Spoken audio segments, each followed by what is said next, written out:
When you travel full-time, you think you've seen enough landscapes that nothing will truly shock you anymore. But standing on the edge of a steaming acid lake high above El Salvador, honestly, unreal is the only word for it. We came into this country with no idea what to expect. But what started as a quiet week turned into one of the most unbelievable journeys we've ever taken on the road. From hidden underground waterfall caves to pushing ourselves to the limit on active volcanoes. This was the El Salvador we never imagined. And it all started a few days ago, down in the jungles of Juayúa. Last week we crossed into El Salvador and made our way along the Ruta de Flores to Juayua, a charming little town nestled in the Salvadorian highlands. The reason we were here, though, was to attempt to hike through the jungle to reach 7 beautiful waterfalls where we can go for a swim. Another little mini adventure in what we're on tour. We're gonna go to some waterfalls. We're parked up in a little compound here. Apparently there's 7 waterfalls. You might need a guide apparently, but it's on all trails. So if it's on all trails, we're going to try it without a guide possibly, but we'll see. But it's meant to be quite spectacular. It's only a 4.5 mile round trip. So it's very hot here already. It's only 9 o'clock.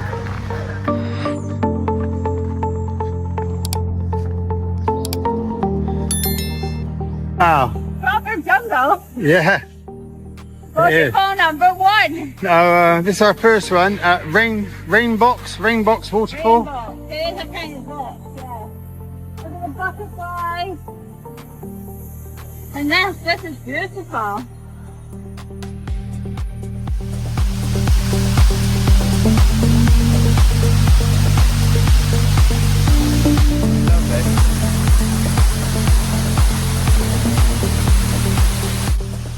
We've got to walk down through here and over there.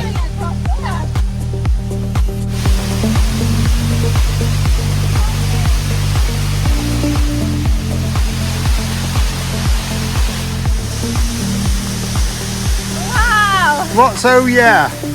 Oh, that. Wow.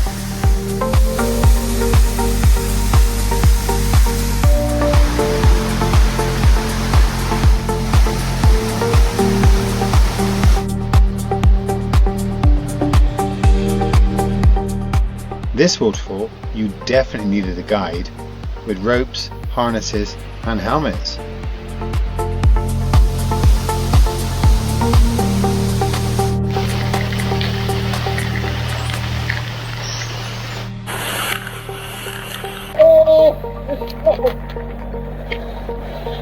Wow. You're joking. I'm a bit wet, but it's okay. It's very warm, isn't it? Amazing, yeah. That water is not cold. Wow. Oh, nice, lovely.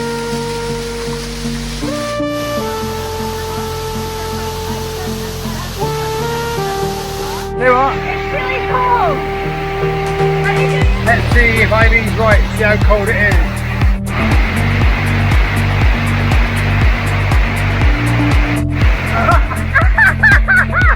It's so refreshing though, it's so pleasant. I can't believe you did that! Yeah, you could take that.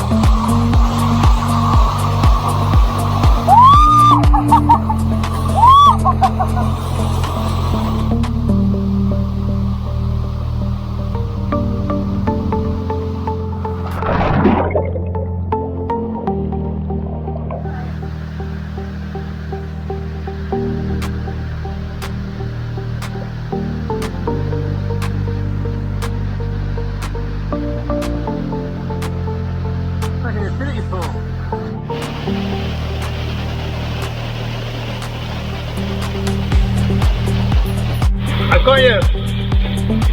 You okay? You okay? Oh my god! Oh, right, dark. I've never done anything like this before! It's a tunnel. I didn't expect that! Never expected this in El Salvador. Eileen, that's far enough. I don't want to lose you, you get lost. You okay? Yeah, come in! Oh, current is terrible. Wow, look at that. It's amazing. Oh, happy street. What do you think to that? Amazing! That tunnel goes 2,000 meters through, apparently. 2,000 meters. And there's another cascade. Wow. We're not going to know though. No way.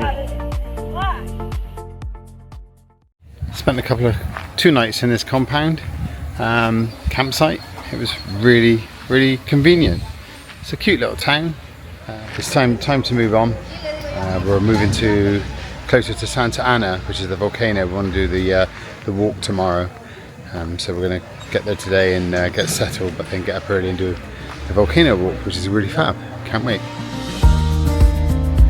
So we packed up and headed southeast, climbing out of the valley along the Ruta de las Flores towards Cerro Verde National Park. We were going to reach an altitude of 6,600 feet. Cerro Verde sits right at the heart of El Salvador's volcanic complex, and staying there overnight meant that we'd be waking up at altitude literally on the doorstep of the trails. Pulling into our parking spot for the next couple of nights, we couldn't believe the view. Straight across from us rose the steep, dark cone of Volcán de Izalco, looking incredible, but seriously intimidating. The plan for tomorrow is huge. Hike up Santa Ana to see the acid turquoise crater lake, and then the following day, if our legs held up, we would tackle Izalco.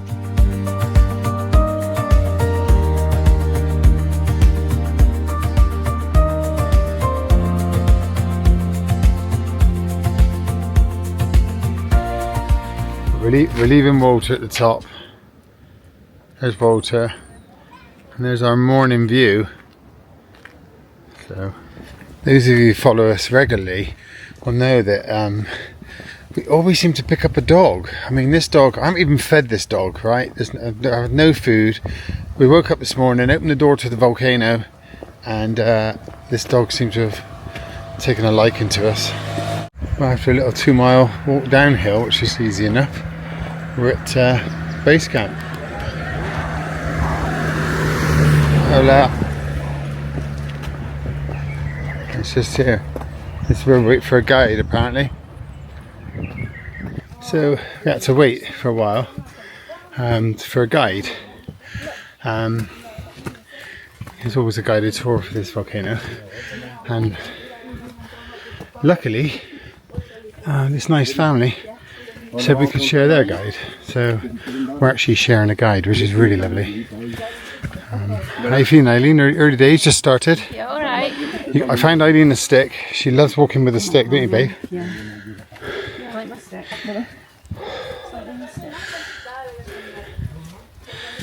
But I apologise already for any heavy breathing, because we are actually 6,500 feet before we start, and I think we've almost got to almost 8,000 on this volcano, and the air is pretty thin. So Santa Ana is El Salvador's highest volcano. The trek takes you through 3 distinct ecozones, starting in dense cloud forest before opening up to bare, windswept volcanic rock near the top. It's an active stratovolcano, with its last major eruption back in 2005. Okay. So here we are, halfway up the volcano. We're still breathing quite nicely, I think, now. It's a great pace. It's a great pace, though. Yeah. We're doing really well. Stopping lots, taking drinks. The guide's really good. And our family, our Italian family, are lovely. Our El Salvador Italian Yeah, American family.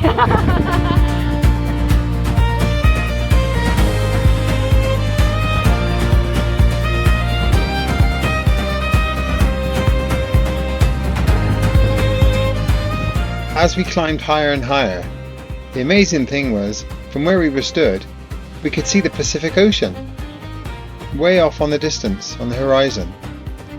So what are you thinking halfway up? I think it's great. Yeah. It's a really easy hike because Yeah. the guide goes really slow. Yeah. You know, it takes really easy, lots of stops. Yeah, we're going past now. Let's go. We're almost to the top. I love that sun. The sun is incredible with that aura. Look at that.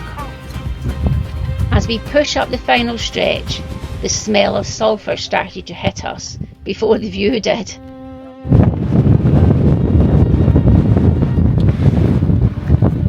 It's getting very windy at the top. We're almost there, another 10 minutes. About to take my hat off because I was going to lose my hat. Yours okay, is that anything? Until there it is, a massive 1.5 mile wide crater holding a brilliant, boiling, turquoise acid lake.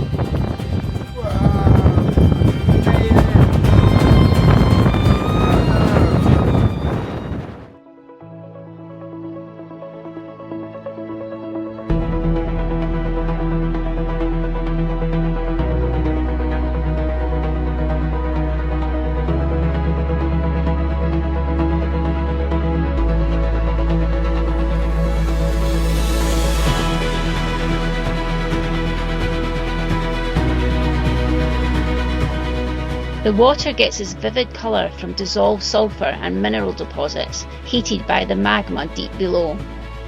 Standing on the edge, watching steam rise off that glowing greeny turquoise water, it honestly takes your breath away.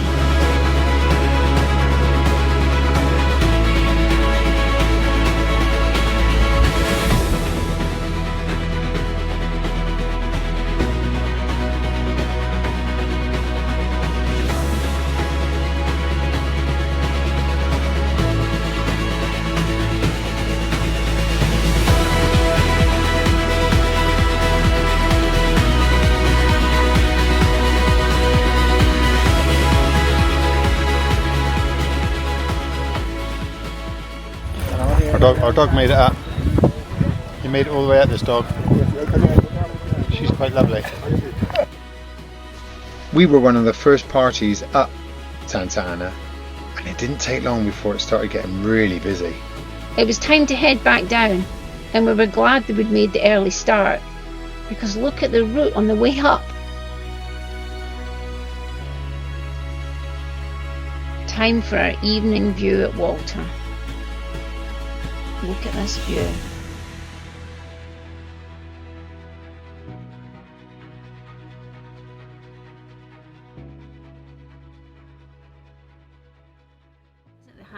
I think this is going to be the hardest hike we've ever done. Yeah, I'm really nervous because they all... Oh, this is going to come on. Okay. Because all trails had a review that said 11 people went up, but only 4 of them completed the hike because it's so strenuous. And I don't want to be last in the group and keeping everybody back. So I'm really nervous because I wouldn't like that. The other thing is about climbing Izalco is that first of all you have to descend 1,300 steps to get down to the bottom. There's a big group of us. It's 30 people, he said. 30 people.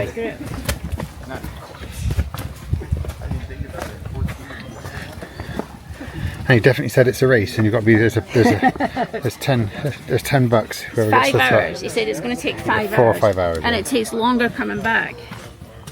Oh yeah, because of these steps. Because Yeah. of these steps and because I think it's slippy coming down. Okay. Que de todo el camino, la parte en la que cada uno de ustedes va a poder tomar su propio ritmo. What he just said there was, what he just said there, if you're over 50, turn back now. Actually, what he did inform us was that we're halfway down the steps, so that is quite incredible. Wow, only halfway. We have been walking for at least sort of 15-20 minutes, and just steps. They have these wooden timbers across these steps. I'll show you, but yeah, so we're only halfway down.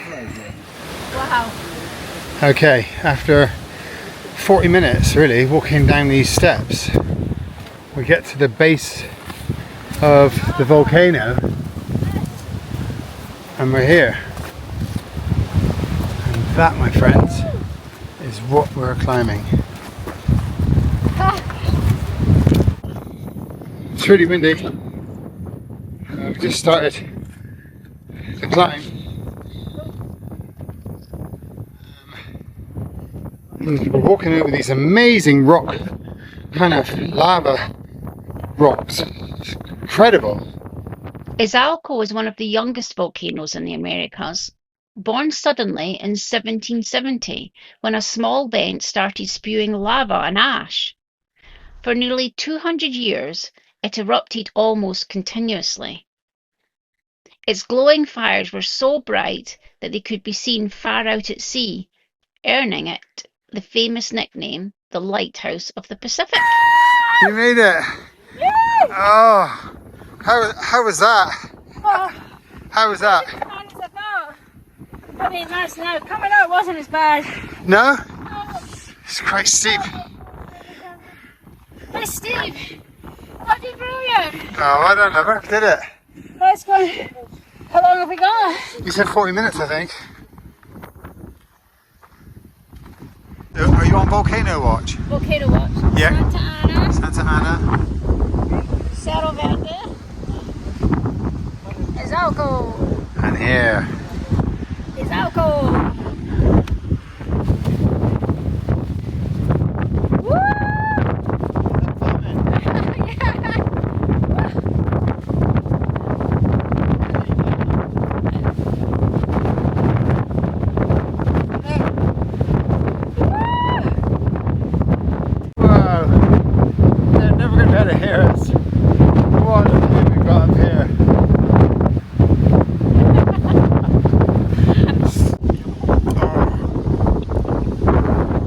So windy. The gusts of wind are really bad, but this is the crater. We're actually sat in the crater. And the crazy thing was, as we got near the top, you put your hand on rocks and the heat coming out and the steam from the beneath you have to make sure you leave your hand there too long. Such a cool thing to do, because we've sat over there in water for a couple of nights now looking at this volcano, and now we're standing on top of it. Like, it's such a great thing to do. Yeah, so we've mastered it. Yeah. We're only halfway there really, because the walk back, apparently on all trails, everyone says the walk back is more intense than the walk up, which is hard to believe, but it might be, because there's 1,500 steps to go back up to Cerro Verde. Well, it's a 2 volcano hike, because we hike up here, then we have to hike back up to Cerro Verde to get to the start again. And yeah, so that's supposed to be really bad after doing this. Going downhill is going to be quite tough on the old knees. Martin was pushing me on the way up. You didn't get to that. He was actually pushing me. I was from just putting behind. my hand gently on your bottom, Like giving and me giving a you a little bit of lift. a push up. It's like I every had a time. little electric button on me. I think I saved you slipping twice. I think you lost your foot in twice. Yeah. I saved you from certain death. Obviously. That's a good thumbnail. Good I stuff. almost died. We nearly died. A lot easier going down. Wow. The group's more together coming down. Yeah, they are, yeah. And all trails was correct. It was very, very hard going back up those steps. And there we go. Wow. We did it. Where's the volcano? Where's the bog? There it is there. There. There. This. That there. We climbed that thing there. Whoa. From the bottom. That's Go intense. down. And then, Go up. Then down. And up. wow. We did it. So, big pat on the back. It was tough. It was hard work. Back at Walter, and with the night closing in, we reflected on how El Salvador has completely blown past every expectation we had coming across that border. Well, that's it. We spent 4 nights here at this park up. Absolutely incredible. We did 2 volcano hikes, and it's been a really good stopover for us. But we need to go and get some more food and diesel and move on. We're going to a place called Armenia, which is about an hour and 10 minutes away from here. Definitely need some fuel first. Good job it's downhill. I've only got about 15 miles left, so we're going to get some diesel and then get some shopping. And then another thing we've done is we booked into a garage, because I've never actually cleaned out the the coolant on Walter, but I've never had the radiator coolant replaced, so I'm getting that washed out and cleaned out tomorrow. We found a garage on Overlander. The guy here in El Salvador, he actually speaks really good English. I've had some WhatsApp messages with him, and he's going to put some quality coolant in for me, flush it out, and we're going to do that tomorrow morning, so that's good. If you've made it all the way to the end with us today, thank you so much for watching. We really love having you along on this adventure with us. Now we want to be up front with you all and transparent, but my little drone couldn't cope with the wind up at the top of Santa Ana. And a fellow hiker and traveller we met, a guy called Josh, let us have his footage. So it's a big shout out to Josh, thanks very much for that. He's got a mad channel on YouTube called Shred and Spread. I'll put it in the description. Go check it out. Next week, Walter gets his radiator refreshed to handle these mountain climbs. And after that, things literally go off with a bang. Thanks for watching, everyone. See you next week. Bye! Bye!